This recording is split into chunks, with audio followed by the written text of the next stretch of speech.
Hello everyone, welcome back to Alliance IAS Academy's online platform regarding the current affairs of 2021. So अपने current affair के session को आगे बढ़ाते हुए चलिए शुरू करते हैं डे 79 का session. I wish you all a very good luck. Project Dantak is related to, आपको बताना है कि प्रोजेक्ट दंतक कौन सी कंट्री से रिलेट करता है। ए भूटान, बी बांग्लादेश, सी नेपाल, डी म्यांमार। आपको बताना है कि इनमें से किस कंट्री से प्रोजेक्ट दंतक आपका रिलेट करता है। आंसर होगा इसका ए। तो बॉर्डर रोड ऑर्गेनाइजेशन जो है इसने आपका ये स्टार्ट किया था आपका अप्रैल 24 1961 में, और यहाँ पे मोटरेबल रोड बनाने का इसके अंदर प्रोजेक्ट था जो कि भूटान में बनाई थी। ओके, और क्योंकि अगर हम 2021 के अकॉर्डिंग देखें सो इसको आपके कितने साल पूरे हो रहे हैं, तो इसको आपके 50 साल पूरे हो चुके हैं। ओके, सो 50 साल पूरे होने पे क्योंकि फिर इसमें आपकी इम्पॉर्टेंट हो जाता है, इसीलिए न्यूज़ का पार्ट था। ऑपरेशन तेमन was an Indian naval exercise conducted to, आपको बताना है ऑपरेशन तेमन एक इंडियन नेवल एक्सरसाइज है जो कि कहाँ कंडक्ट की गई, किसके साथ कंडक्ट की गई। I mean Myanmar, Indonesia, Singapore, none of the above.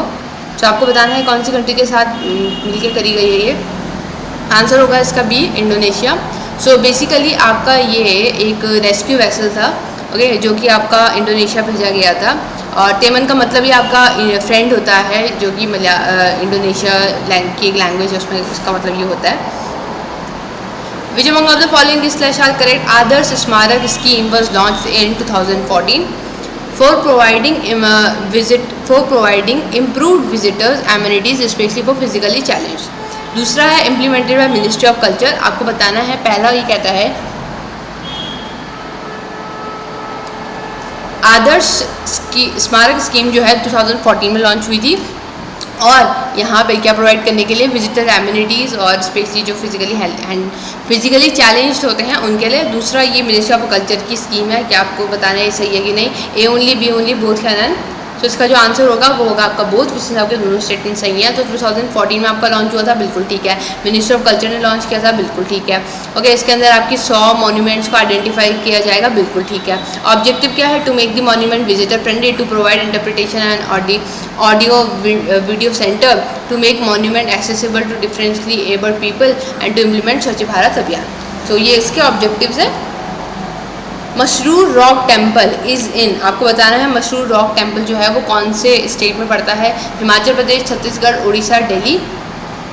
सो ये जो अभी हमने पीछे आदर्श स्मारक स्कीम देखी थी उसी का ही एक्सटेंशन, उसी में जो 100 मॉन्यूमेंट्स आपके सिलेक्ट किए गए हैं उसमें से एक आपका ये भी है। तो कहाँ है ये है आपका हिमाचल प्रदेश में। Okay, which among of the following slash are powers of Lokpal.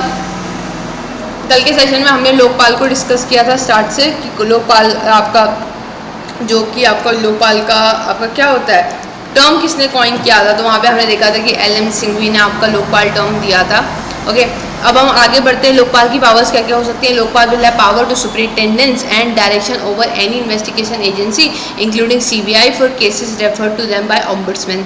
तो लोकपाल के पास पावर है कि अगर उनको कोई इन्वेस्टिगेटिंग एजेंसी कोई केस रेफर कर रही है तो वो उसमें भी काम करेंगे।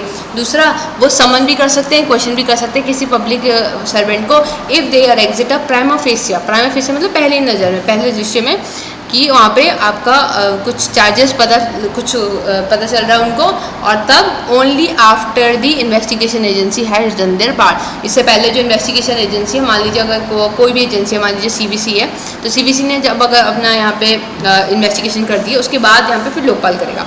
आपको बताना है सही 1 ओनली, 2 ओनली, बोथ या none, sorry A only, B only, both या none.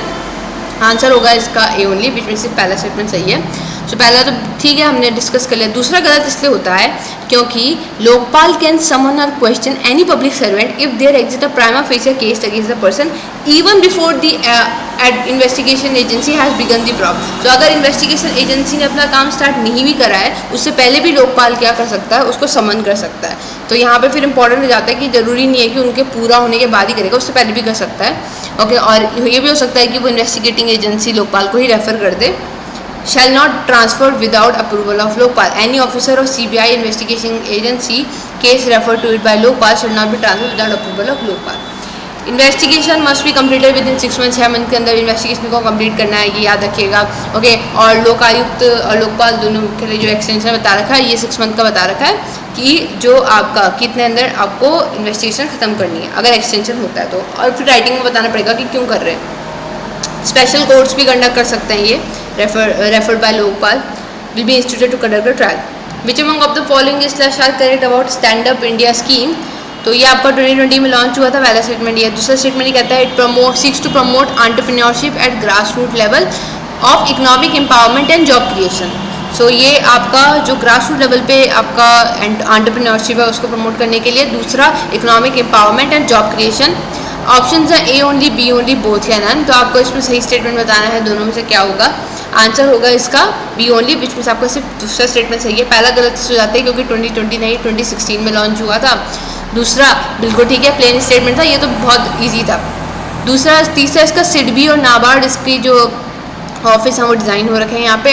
Loans under the scheme are available only for greenfield project. सिर्फ ग्रीनफील्ड प्रोजेक्ट्स के लिए ही ये आपकी क्या है स्कीम अवेलेबल करी गई है। दूसरा यहाँ पे जो एक्सटेंशन है वो अब गवर्नमेंट ने, याद रखिएगा, इस स्कीम को 2025 तक एक्सटेंड कर दिया गया है। होगा क्या इसके अंदर, वो शेड्यूल कमर्शियल बैंक जो होंगे वो आपका 10 लाख से लेकर 1 करोड़ तक का जो लोन होगा उसमें से एटलीस्ट एक SC या ST बोरोवर या फिर एक वुमेन बोरोवर पर बैंक पर ब्रांच ये देंगे ग्रीनफील्ड एंटरप्रेन्योर्स के लिए। Which among of the following is incorrect? आपको गलत बताना है। The Ministry of Education has formulated a scheme for the support of marginalized individual. SMILE stands for Support for Marginalized Individual for Livelihood and Enterprise. Focus of the scheme is on rehabilitation, provision of medical facility, counseling, basic documentation, education, skill development, economic linkage, etc. And the last is it includes sub-scheme, central sector scheme for comprehensive rehabilitation of person engaged in the act of begging. तो यहाँ पे ये बताना है आपको कि क्या गलत है इसमें से। आंसर होगा इसका ए, विच मीन्स आपका पहला स्टेटमेंट गलत है क्योंकि ये मिनिस्ट्री ऑफ एजुकेशन का नहीं, ministry of social justice and empowerment का है। स्माइल स्कीम जो है बेसिकली मार्जिनलाइज इंडिविजुअल के लिए है जो अपनी लाइवलीहुड को अर्न करने में आपका सक्सेस नहीं है। तो यहाँ पे वो किस पे फोकस करेंगे, उनका रिहैबिलिटेशन पे फोकस करेंगे, मेडिकल फैसिलिटी प्रोवाइड करेंगे, बेसिक डॉक्यूमेंटेशन जो होते हैं वो प्रोवाइड करेंगे, एजुकेशन प्रोवाइड करेंगे। सेंट्रल सेक्टर स्कीम है और उनके लिए है जो कि एक्ट ऑफ बेगिंग में इन्वॉल्व है। यहाँ पे scheme would be implemented with the support of state, centre state, local urban bodies, volunteer organisation, community based organisation, ये सब इसमें होगा। E Santa is a related to, आपको बताना है ई सेंटा किससे रिलेट करता है, children, women, government employees, farmers, women, किससे आपका रिलेट करता है ई सेंटा। ये जो आप जो भी अलायंस की टेस्ट सीरीज़ को भी ले रहे हैं या फिर जो भी टेस्ट सीरीज़ में आपके रेगुलर बने हुए हैं उनको पता होगा कि इस क्वेश्चन का आंसर क्या होगा क्योंकि एग्जैक्ट क्वेश्चन आपका टेस्ट सीरीज़ में आया है और बहुत ही अच्छा क्वेश्चन है और काफ़ी ज़्यादा करंट अफेयर का पार्ट था। आंसर होगा इसका सी। बेसिकली आपका ये फार्मर्स से रिलेट करता है। कौन से फार्मर्स से? फार्मर्स से ट्रेड इन एक्वाकल्चर और ये उनके एक्सपोर्ट और प्रोडक्ट वगैरह इन सब पे आपका काम करता है। ऑनलाइन प्लेटफॉर्म है, याद रखना ई लगा है तो ऑनलाइन प्लेटफॉर्म, ये ऑब्वियस है। Article 43B under part 4 of the constitution DPSP deals with, आपको बताना है आर्टिकल 43B किससे डील करता है। Uniform civil code, village panchayat, prohibit consumption of intoxicating drugs and drugs या फिर none of the above. Again ये टेस्ट सीरीज़ का क्वेश्चन है, ये टॉपिक टेस्ट सीरीज़ का एग्जैक्टली जो आपका एक वीक का टेस्ट सीरीज़ का सिलेबस होता है उसमें आपका ये डिस्कस हुआ था। इसका आंसर होगा आपका डी, विच मीन्स इनमें से कोई नहीं क्योंकि आपका जो 43B है ये कोऑपरेटिव सोसाइटीज़ की बात करता है। 97 कॉन्स्टिट्यूशनल अमेंडमेंट से जोड़ा गया था 2011 में। कहाँ जोड़ा गया था? 19(1)C में जोड़ा गया था, 43B में जोड़ा गया था। ये आपका फंडामेंटल राइट्स है, ये आपका DPSP है, ओके। और state shall endeavour to promote voluntary formation, autonomous functioning, democratic control, professional management of cooperative societies. फिर ये आपका एक और देखने को मिलता है पार्ट 9B जहाँ पे आपके इनसे रिलेटेड बात करी गई है। लास्ट क्वेश्चन आज का, Puthandu is a festival of, आपको बताना है कहाँ का फेस्टिवल है ये। महाराष्ट्र, तमिलनाडु, केरला, असम। आंसर होगा इसका बी, विच मीन्स आपका ये तमिलनाडु का होने वाला फेस्टिवल है, okay. So with this let's conclude today's session. I hope आप लोगों ने अच्छे से परफॉर्म किया होगा। Thank you so much guys, मिलते हैं नेक्स्ट सेशन में।